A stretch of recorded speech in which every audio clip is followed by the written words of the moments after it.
Hi there. Welcome to Tech Talk Weekly. I'm Bob from Creation Station. This is our weekly show. Can you believe we've done 200 of these already? Where we talk about 3 or 4 interesting tech topics in the news. When you see how many links we put in the show, don't panic. It's going to be there. But my guess, I was very happy to be able to get Allison Grubbs, the director for Broward County Library System. How are you doing, Miss Allison? Hi, Bob. I'm doing really well. Thank you for having me on your 200th episode. It's a long time. It's been crazy to be able to pull this off. More than 4 seasons in now. It's been a lot of fun. And to celebrate our 200th, we did get a new thing for everyone. I'm putting a direct link for that in the show notes now. And then, of course, it'll all be there later. We have a brand new survey available for customers who don't want to give their email. So you can follow that SurveyMonkey link and leave us news tips or reviews of the show or whatever you want without having to use your email or give your email to Spotify or Apple or whoever you would prefer to not have it. You can give that to us directly now, all for free, because we're the library. We try and take care of your privacy stuff. Now, we have some very fun, cool stories, things that you and I are both really interested in. But the first one is just weird. So, how would you like to be told, no, you can't have your name, you have to go change it because it's a copyright violation? I cannot imagine how frustrating that must have been. So, in the UK, a child was denied a passport because his middle name is Skywalker. And so, for some bizarre reason, their immigration service decided, no, you have to go change your name. Eventually, it was worked out where the poor child parents didn't have to change the child's name, but it took months to get it figured out where I can see not putting particular names in there or really oddball names or figure out a way to put it into the system. But I'd never ever heard or even thought that this could be a problem for somebody. You know, it's interesting to me because here in library land, we often bemoan the fact that not enough people are aware of copyright laws and what impact it has on day-to-day life. But in this case, I think someone's a little too familiar with copyright law. I just crazy. And it was like, so what do you do? I mean, now there's some math people out there that put some pretty crazy things in their names sometimes in online forums to cause little quirks, but on a regular official passport thing, come on, people. Just now, here is one of those stories, our next one, that is like, what could possibly go wrong? So there's a new set of headphones. It is out. It is available for you. It's from Neurable is the name of the company. It is headphones that you put on and it tracks your brain waves. So using like a neural network thing like you've seen in movies and maybe at a hospital where they glue the pieces all around your skull to try to track the brain waves without having to go through the brain, without having to cut in. So this here, what it does is it's supposed to track your brainwaves and tell you when you're focusing and when you're not focusing and what you're doing with stuff. First off, any other kind of trackers, Allison? Yes, I have my Samsung watch is my health tracker. And of course, our phones. Yeah. I do everything on my watch, the sleep and the steps on my watch and do pretty much everything. Well, now that I've got the new bed, it's tracking me on sleeping too. So, oh, wow. Yeah, it's kind of weird. It's kind of weird to wake up and get a grade on, oh, did you sleep well tonight? Mm-hmm. And that kind of brings me to this thing of, so you've got this headphones on and it's tracking you whether you're concentrating properly or not and how long you're concentrating and how close. It's kind of, I like the concept. I do too, in a weird way. But I'm curious how it tracks this between neurotypical and neurodivergent people with different brain waves and how we concentrate and how we focus on certain tasks And if that's different for different people, can the data or the apps differentiate between that? Yeah. And I think that that's where these people seem to have figured out, partly for the EEG to track the brain waves. But the two things that made me pause on it was, one, just like you said, how accurate is this going to be across a wide spectrum? How many different people did they test it on as they were rolling it out? We all know so many medical things that only white males got tested with this device or whatever. And the other thing is, it's a for-profit company that's making headphones kind of thing, not a healthcare company making a device. And so I'm not sure about who's protecting what out of it. Yeah, when I read the article, it was very interesting that they really emphasize data privacy because it's not part of their business model to sell the data. But then, as we've seen with myriad companies who grow and maybe are purchased by other companies or merged when the acquisition happens, the business function changes. And so when that model changes, it is the data that's been collected threatened, or is it up for sale to who knows, whoever? And how else are you what else can you use this data for? I would feel a little bit better if it was a European company, I guess, because that's I tended to like they've got great data protections there. So I it's kind of like, yes, that's what they do, and then make a device for it. So it's going to be interesting to see how this works out. I was kind of happy with the idea that the reviewer here mentioned the hair. I mean, you and I have very different hairstyles. And I think that that's going to play into part of that, what we were saying about who did they test this on and how it's going to work for those people. So, absolutely. Something else that we both like is carbon-free wine. So this is a fun, quirky story. Up in the Northeast, Paumanok, I just slaughtered your name and I apologize for that. Vineyards, and they have the first electric autonomous tractors working in their vineyards, doing all the cleaning of all the stuff, taking care of the vines, getting all the things, getting it ready, and actually being able to go out there and pick the grapes and everything like that. Fully autonomous vehicles out there working, totally green. And the amount of money that they saved on this, 14 cars is the equivalent of this one tractor. Right. It's pretty staggering to see that data just in clear black and white print, the way it was laid out. And now it's not cheap. $90,000 for a tractor. I am not going to be buying one for the backyard, but it's a really nice thing, and it's live like we always do on the show. We don't talk about something that's not available. It is there and available and working in the fields right now.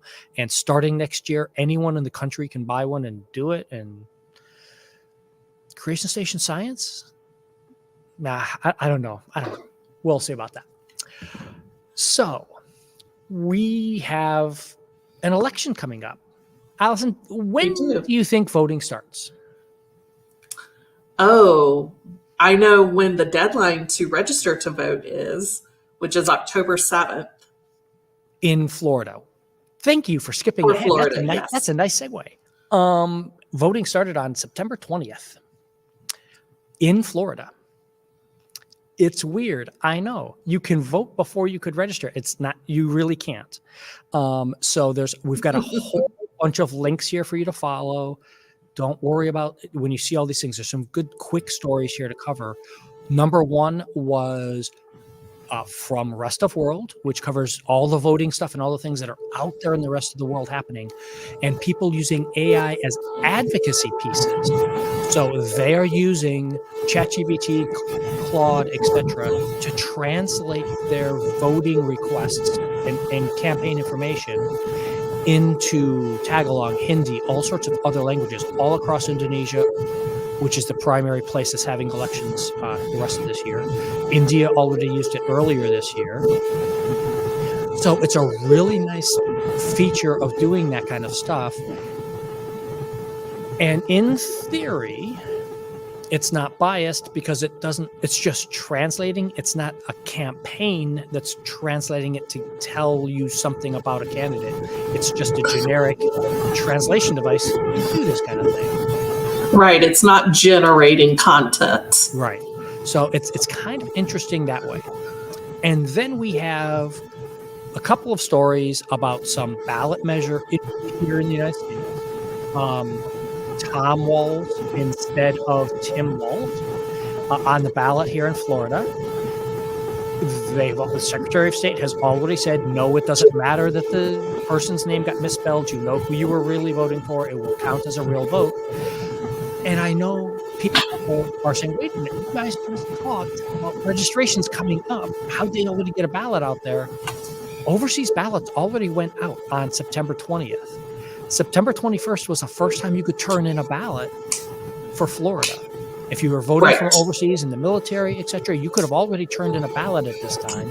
We won't know because most of those ballots just reside at the Supervisor of Elections office until they begin early voting, and that's when they start counting them.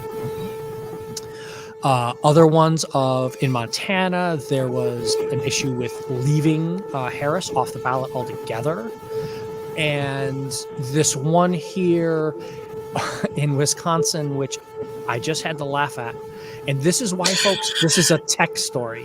Not because it's somebody just casually said, no, we're going to put a sticker on the ballot. And it's like, no, we're not. You can't do that.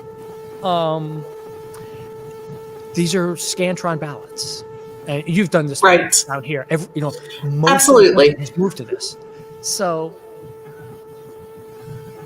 when I'm talking about voting stuff like this, and I know it's like these weighted things in this, Allison, what do you think we should be doing, libraries in particular, to help educate people about these kinds of topics for voting? Well, the first thing is that we should be holding programs to help educate people on what the issues are. I've got a link for that.